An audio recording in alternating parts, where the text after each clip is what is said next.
Ayan. Ito po yung niluto ko kahapon.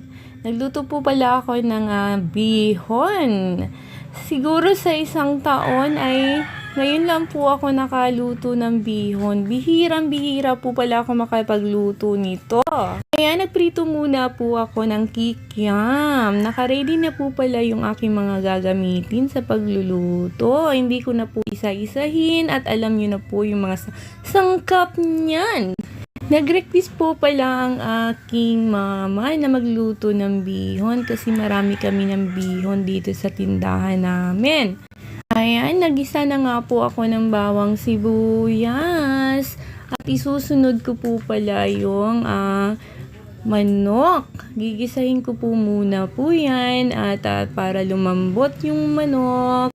Ito po yung kasagsagan ng bagyong Pipito.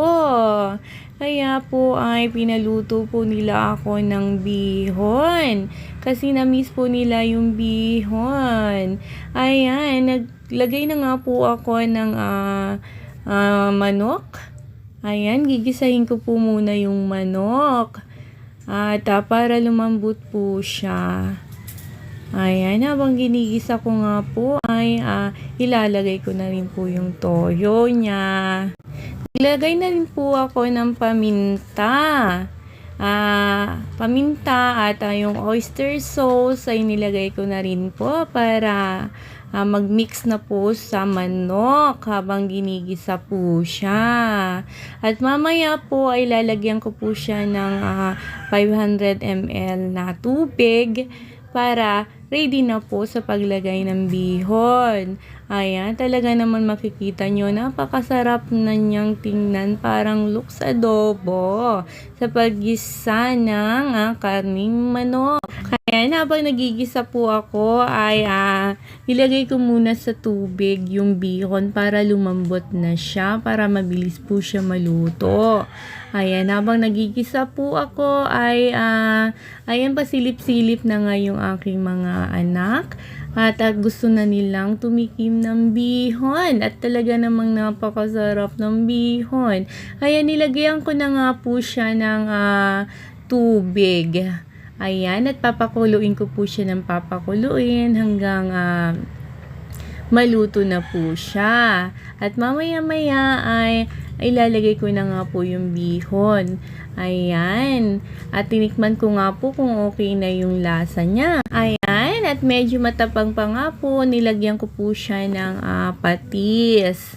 Ayan. Nilagyan po siya ng patis para medyo umalat po. Ayan.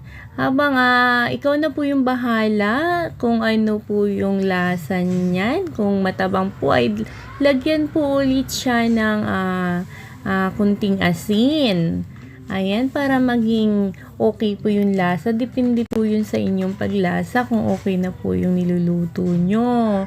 At mamaya po ay lalagay ko na nga po yung bihon. Nilagyan ko na rin po siya ng bitchin at magic sarap para mas lalo pong sumarap yung bihon.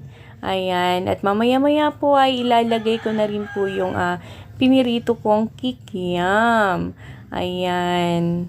Nilagay ko na po siya at para mix na po yung lasa ng kanyang sauce. Kumbaga parang sauce na rin siya ng bihon o sabaw ng bihon. Ayan. Okay na siya. At nilagay ko na rin po yung bihon niya. Ayan. Kalahating kilo lang po yan na bihon at tamang-tama na sa aking family. Ayan. Ayan. Ang liit nga po nung aking kawaling nagamit. Kaya yan parang natatapon po yung sabaw niya. Naghanap nga po ako ng medyo malaki-laking lagayan na kaldero para mailipat ko po yung niluluto kong bihon. Kasi po ay talagang natatapon po yung sabaw niya dito sa kawali at medyo maliit nga po. Akala ko ay okay na. Ayan. Ayan, nilagyan ko nga po siya ulit ng konting paminta at ng toyo. At medyo maputi-puti pa yung bihon niya. Ayan, nilagyan ko po siya ng paminta, toyo, at kunti pang asin kasi medyo sa aking paglasa ay matabang pa siya. Ayan, at ayan, nilipat ko na nga po siya sa isa pang lalagyan para hindi matapon yung sabaw niya. Ayan, masarap na po siya talaga. Tamang-tama lang po yung mantika niya at yung kanyang lambot ng bihon. At ang lasa ay talaga namang napakasarap na. Ayan po, at luto na po siya. At ready na pong ihain.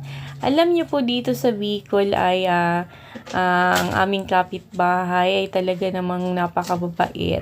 Kaya kung sino po yung nagbibigay sa amin ay bawat luto ko ay binibigyan ko rin po.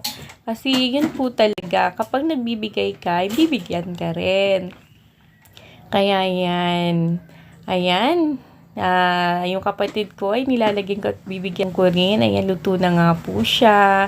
Thank you for watching.